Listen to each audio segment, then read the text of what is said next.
I'm starting to fall in love with my wife, but I don't know how to deal with it. We got married for a green card. I know how that sounds, but hear me out. Elena needed to stay in the country to finish med school. I was broke and desperate to split rent in San Francisco, where even studio apartments cost more than my monthly salary. My roommate Ben suggested his girlfriend's friend who was facing deportation. She's clean, quiet, and desperate, he said. Perfect match for your situation. We met at a Mission District Starbucks on a Tuesday. She was already there when I arrived, hunched over thick medical textbooks, highlighter marks all over her hands. Dark circles under her eyes told me she'd been pulling all-nighters. When I sat down, she looked up and said, "You must be the guy who needs a wife." Straight to business. I like that. We talked for exactly 47 minutes. She needed legal status to avoid losing her medical school spot 3 months before graduation.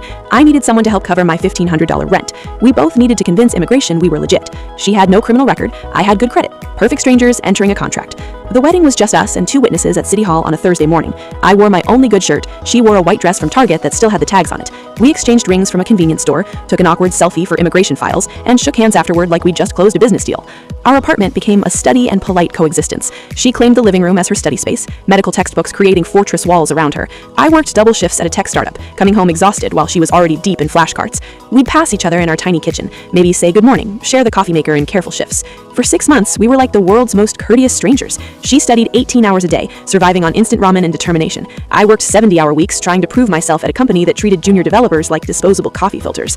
We developed a rhythm of avoidance that somehow worked. I'd leave her dinner leftovers in the fridge. She'd buy my preferred coffee creamer without being asked. Then my dad had a massive heart attack. I got the call at 2 a.m. from my sister, crying so hard I could barely understand her. "Dad's in the ICU. You need to come home."